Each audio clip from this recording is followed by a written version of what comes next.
이제 3장의 내용을 얘기를 해보도록 하겠습니다. 3장 일부 마지막이고, 이제 파이라는 내용, 이제 이론도 또 이제 나오는 파이라는 이론이 나오는데, 이게 어떠한 이론이냐면 또 이제 의식의 특정에 관한 이론이에요. 만약에 시스템 전체 이 의식의 양을 만약에 마치 약간 의식의 에너지, 의식의 정도에 관한 물리량인데, 이런 거죠. 이제 전체 각 부분의 정보의 합과 이제 전체 정보의 합을 비교를 했을 때, 만약에 각 부분의 합보다 전체의 정보가 훨씬 많으면은 그거가 그 값이 파이입니다. 그 비율이 파이인데, 마치 이런 거라고 이해를 했어요. 그냥 여기 책에도 예시가 나와요. 우방구와 좌방구, 오른쪽 뇌와 왼쪽 뇌를 분리를 했을 때 그 각각의 정보보다 이걸 합쳤을 때 정보가 더 크다는 거죠. 서로 소통을 하고 연결되어 있기 때문에 마치 그렇게도 볼 수 있습니다. 그래서 마치 우리가 부분만 봤을 때는 랜덤하고 아무런 정보가 가지고 있지 않지만, 그것을 합쳤을 때 굉장히 복잡하고 규칙적인, 그리고 카오스적인 엄청나게 복잡한 회로가 있어. 그러면은 그거를 파이라고 하고, 그거를 이제 의식의 척도라고 보는 거죠. 그래서 이제 의식을 통합된 정보, 이렇게 볼 수 있는 겁니다. 근데 이제 이거에 대한 또 반례는 또 있습니다. 이제 수학적으로 너무 복잡하고 측정이 실질적으로 불가능하고, 왜냐면 뇌에 이런 복잡도, 파이를 측정한다는 게, 정보량을 측정한다는 게 현실적으로 불가능하기 때문에 이렇게 비판도 있습니다. 그래서 이런 이제 이론을 통합 정보 이론이라고 합니다. 2부에서는 이제 의식의 내용에 대해서 얘기를 하는데, 우리가 지금까지는 바깥에서 안으로 지극하는 관점이었어요. 세상이 존재한다고 가정을 하고 우리가 뇌에서 어떻게 해석을 하는지 다뤘었는데, 이제는 우리의 해석에 따라서 세상이 이제 결정된다, 이런 관점을 가지고 있는 거죠. 하향식으로 안에서 바깥으로. 이게 어떤, 예전에도 비슷한 게 계속 있었는데, 예를 들어서 우리가 보고 있는 것은 우리가 동굴에서 그림자만 보고 있는 것이다, 그리고 실질적인 실체는 알 수가 없다, 이런 관점이나 칸트의 형이상학이라든지 이런 예시들이 있었고, 제어던 환각이라고 해서 우리가 뇌의 관점에서 외부 감각 신호들이 계속 와요. 그러면은 그 감각 신호들의 원인을, 우리의 의식이라는 것은 감각 신호들의 원인을 계속해서 예측하는 기계다. 그리고 그것에 만약 오차가 생기면 그걸 수정한다. 그래서 그 수정하는 과정이 지각하는 과정이 된다는 거죠. 우리가 뭔가 약간 책을 읽고 그런 생각도 들었어요. 어렸을 때는 모든 게 다 시간이 느리게 간다는 느낌이 들었는데, 나이가 들면 들수록 시간이 빨리 간다. 그리고 우리가 이런 경험도 많이 하죠. 만약에 피곤할 때라든지 그냥 평소에도 진짜 우리가 의식을 안 했는데 어떤 시간이 확 지나 있어. 의식을 안 했는데. 근데 그게 기억이 안 날 수도 있고, 기억이 안 날 때도 많고, 그리고 또 기억력도 많이 떨어지는 것 같고, 그리고 우리가 정신줄을 놓고 있으면 순간 다른 위치에 가 있어. 이런 경험도 있었고, 집 앞에서 타슈랑, 제가 자전거를 2개를 탔는데, 타슈랑 제 자전거를 탔는데 둘 다 놓는 위치가 달라. 근데 정신줄을 놓고 있었더니 내가 그냥 자전거를 탐에도 불구하고 타슈를 놓는 위치에 놨어. 근데 그거를 이제 의식을 했으면 충분히 그런 일이 안 일어났는데, 의식을 안 하니까 그냥 우리 뇌가 예측을 한 거죠. 평소에 여기 갖다 놨으니까 갖다 놔야지, 미래를 그냥 예측해버리고 행동을 해버리는 느낌. 그래서 어린 아이 때 이렇게 시간이 느리게 가는 이유는 모든 것을 예측하지 못하고 오류가 너무 많아. 그래서 오류를 수정하는 과정에서 계속 그거를 지각하는, 우리가 공부를 할 때는 계속해서 지각하는 상태일 텐데, 모든 내용은 우리가 예측 못하고 처음 배우는 내용이니까 그런 거죠.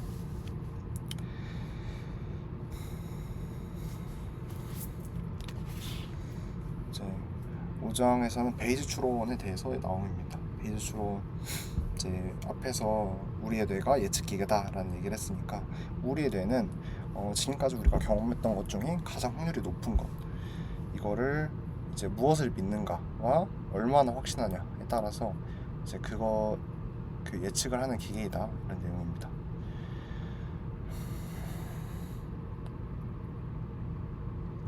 우리가 만약에 고릴라를 본다고 했을 때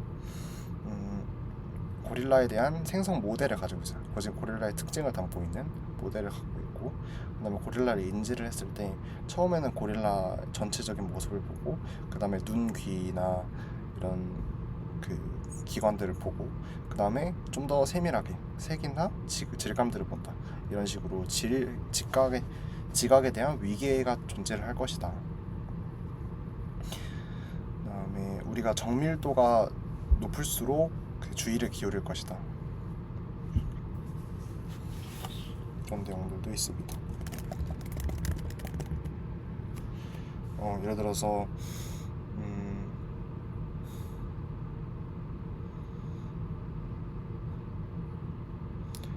정밀도가 높다고 추정하면 신호가 더 강하게 발생을 하는 거죠. 정밀도가 높지 않으면 약하게 발생을 하고, 그러니까 그 우리가 예측하는 시스템에서 이러한 것들이 다 존재를 한다, 얘기하는 겁니다.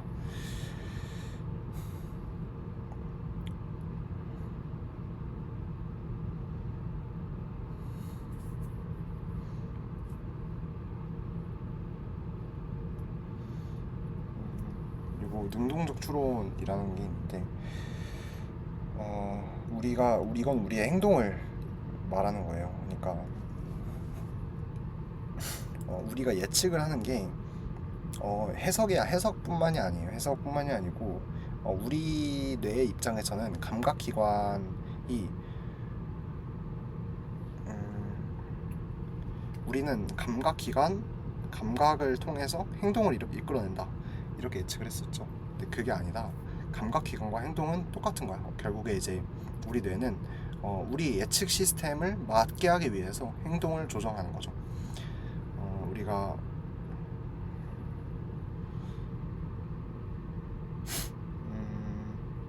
뭔가 우리가 앞으로 걷는 것을 예측을 했어. 그러면은 우리가 걷도록 명령을 하는 느낌. 그 다음에 예를 들어서 우리가 야구 선수가 야구 공을 이렇게 잡을 때 야구 공의 궤도를 계산해서 떨어질 정확한 위치를 계산을 해서 그쪽으로 달려가라는 명령을 내리죠가 아니라, 그게 아니라는 겁니다. 그냥 우리의 예측은 이런 거예요. 우리가 눈으로 봤을 때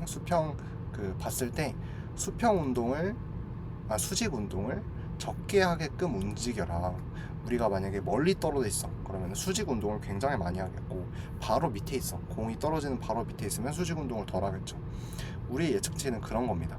그러니까 우리가 보이기에 야구공이 수직적으로 조금만 움직이도록 해야 된다를 예측을 하면은 그에 따라서 몸이 움직이는 거죠.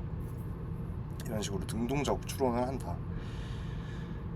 예를 들어서 우리가 앞서 말했던 것처럼 차키를 찾는데, 우리가 의식적으로 차키 찾는 명령을 내리는 게 아니라 우리가 차키를 찾을 것이라고 예측을 하면은 그에 따라서 몸이 움직인다, 그런 겁니다. 굉장히 엄청난 이제 가설이죠.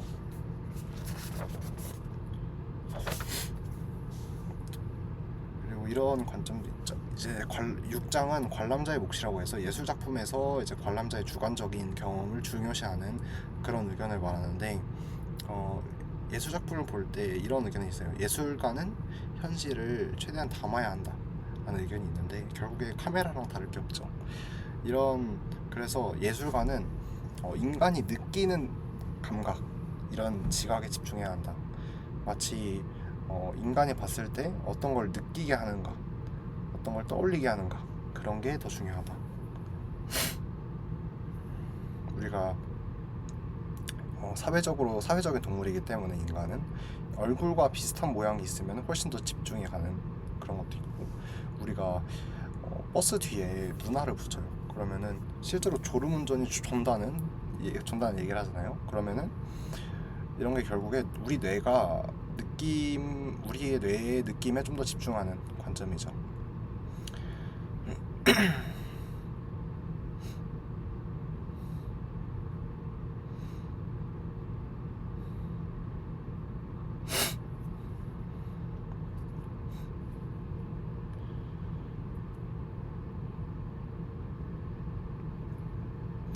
이것도 재밌는 실험이 또 있던데, 우리가 이미지 인식 프로그램이 있었을 때 그거를 역으로 실행을 해보는 겁니다. 이미지를 넣고 이제 그것을 맞추는 게 아니라 맞춘 결과, 맞춘 그 예측치를 띄우는 방식으로 하면은 우리가 그 어떠한 입력값 사진이 들어왔을 때 그거를 어떻게 인지를 하는지, 그 위에 그림을 그리는 그런 것을 결국 환각이라고 부르는 거죠. 그러니까 우리 인간도 마치 전기 신호, 우리가 받은 전기 신호를 그대로 본 게 우리의 세상이 아니라 그거를 예측하는 식으로 우리가 보고 싶은 대로 본다는 거죠.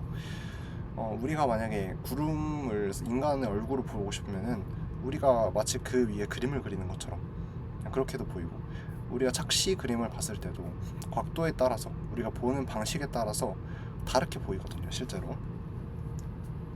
그게 이제 우리가 세상을 직접 능동적으로 구성한다는 하나의 증거가 될 수도 있죠. 그리고 감각운동 수방성 이론이라고 해서 토마토를 봤을 때 우리가 단면만 보는 게 아니라, 우리가 2D로 인식하는 게 아니라 3D, 복잡한 이런 입체적으로 인식하는, 우리가 보지 못하는 뒷면까지 상상하는 예측치라는 거죠. 여기까지가 2부의 내용입니다. 이제 엄청나게 흥미로운 이론인 거예요. 이게 예측 기계라는 관점이 사실 그냥 나오는 게 아니고 굉장히 흥미로운 내용이고, 이게 사실 결국에 자유의지랑 연관되는 거거든요. 그러니까 우리가 예측 기계라고 주장하는 순간 우리가 동물 기계랑 다를 게 없어요. 그냥 정해진 시스템대로 움직이는. 근데 이제 그런 관점에서는 생각해 볼 수 있어요. 우리의 만약에 자유의지가 없다고 주장한다고 해서 우리가 뭘 할 건데. 왜냐면 우리가 생각하는 주체 자체가, 우리가 이미 자유의지가 있고 없고와 상관없이 우리가 이미 생각을 하기 때문에, 이제 만약에 우리가 제3자의 입장에서 타인을 분석했을 때 자유의지가 있다 없다 이렇게 분석을 할 수 있지만, 우리 스스로에 대한 분석이기 때문에 뭔가 자유의지가 없다고 해서 막 사람들이 걱정하는 것처럼 큰 변화가 있고 그런 건 없다고 생각합니다. 인간으로서의 좀 더 이해도가 높아지는 것 뿐이지,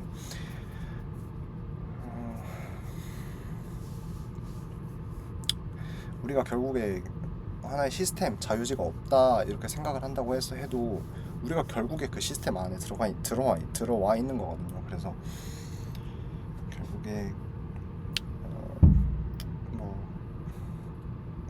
제 생각은 그렇습니다. 이제 다음 장에서부터는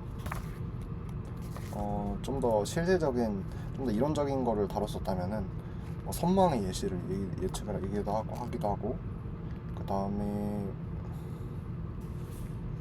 자아에 대해서 얘기를 합니다. 그러니까 나라는 개념이 굉장히 좀 특별한 건데, 그런 거가 어떤 건지, 그 다음에 나라는 개념에 대해서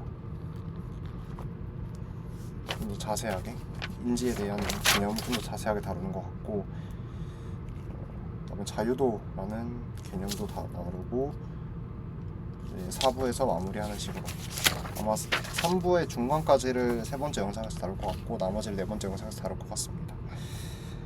이상으로 영상을 마치도록 하겠습니다. 감사합니다.